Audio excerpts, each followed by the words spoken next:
आज आम कखारु डंक राई रेसिपी बनेबा। यहाँ हूँ मोर पर्सनाली फेवरेट। आशा करुच्ची ए रेसिपी आपण मानक बहुत भल लगे। रेसिपी पसंद आसिले वीडियो रे गोटे लाइक और शेयर करने को अनुरोध।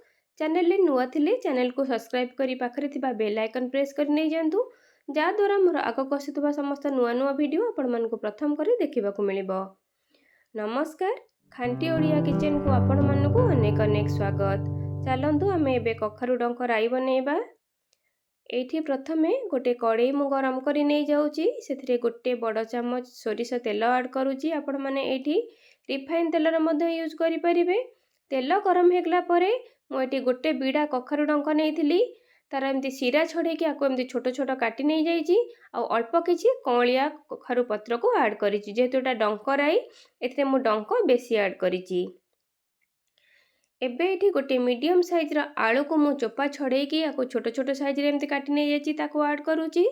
गोटे बैगण को एमती छोट छोट काटी नहीं जाइची, ताको ऐड करूची। 3 रु 4 सारू हबो, ताको चोपा छड़ेकी एमती छोट छोट काटी नहीं जाइथिली।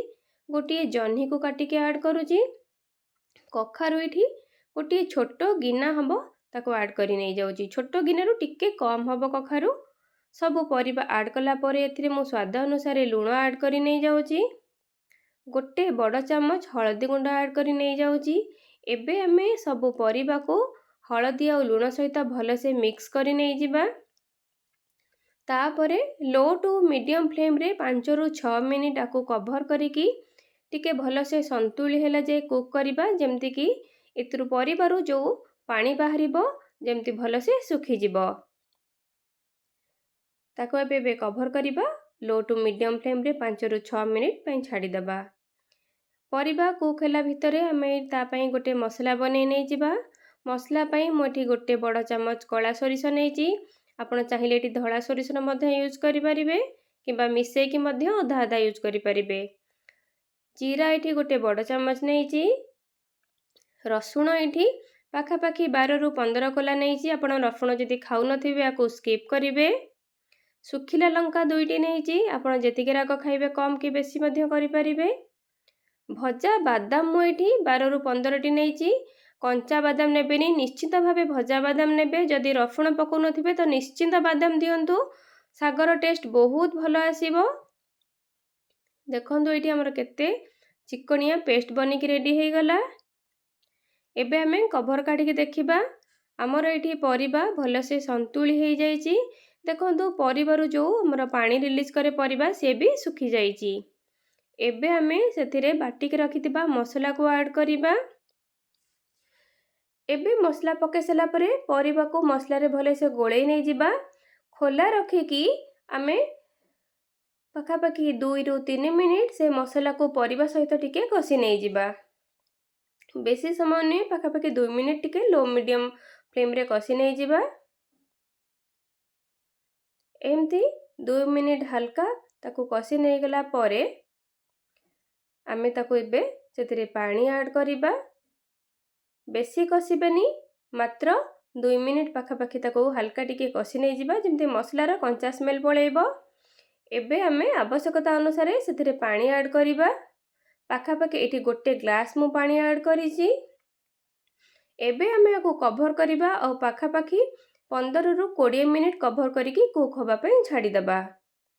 एठी 15 रु 20 मिनिट हे गलानी। एबे देखंतु आपण परिबार कलर देखिकी जानी पारुथिबे हमर परिबा भलसे सिझी गलानी। आ राई पई हमर जेतिकी ग्रेवी रहिबा कथा सेतिकी रहिची। बेसी पानी रहिले भी राई रो टेस्ट भलो लागिबनी। एबे हमें आको गोटे जागा को काढी नै जिबा। एठी कड़ाई को मु आउथरे गरम करी नै जाउची ताको तड़का देवा पई। एथिरे गोटे चामच मु तेल ऐड करूची। एठी तेल ऐड कला परे किछि मु बड़ी नैची। बड़ी को आमे एमती भाजी की टिके हल्का काढी नै जिबा। एमती राई रे कि जे कोन से सागरे बड़ी पकेले सागर टेस्ट बहुत भलो आसी थाए। बड़ी भाजी हेगला परे एथिरे मु 2टी सुखिला लंका ऐड करूची। पंच फुटण गोटे छोट चामच ऐड करूची। जीरा गोटे छोट चामच ऐड करूची। रसुण पाखा पाखी 4 रु 5टी एमती टिके दर दर छेचा करिकी सेथिरे ऐड करी नै जाउची। रसुणटा ऑप्शनल, किंतु रसुण छुंक देले तरकारी रो टेस्ट बहुत भलो आसी थाए। रसुण को मोटे कड़ा करिक भाजबेनी टिके दर दर भाजी होइतिबो। एबे हमें राई को से आड करी नहीं जिबा। जेहेतु हमें बड़ी आड करिबा, बड़ी आड कले टिके पानी सोक करिबो, सेति पई मु आउ हाफ कप पानी से आड करी नहीं जाउची। एबे हमें जो बड़ी भाजी के रखिचंती एबे हमें से राई रे ताको आड करी नहीं जिबा। बड़ी एटी आड कला परे आको बेसी समय फुटेबा दरकार नहीं, पाखापाखी खाली गोले देकी हमें आको बंद कर देबा। एबे आमर कखारु डंक राई रेसिपी प्रस्तुति हो गला। आशा करूची रेसिपीटी आपण मानकु निश्चिंत भल लागिथिबो। गरम भात बा पखाळ सहित आको सर्व करंतु। रेसिपीटी केमिति लागिला मते निश्चिंत भाबे कमेंट बॉक्स रे जणांतु। आशा करूची निश्चिंत भल लागिबो। देखा हबो आ गोटे नेक्स्ट वीडियो रे। रहुची नमस्कार। Thanks for watching.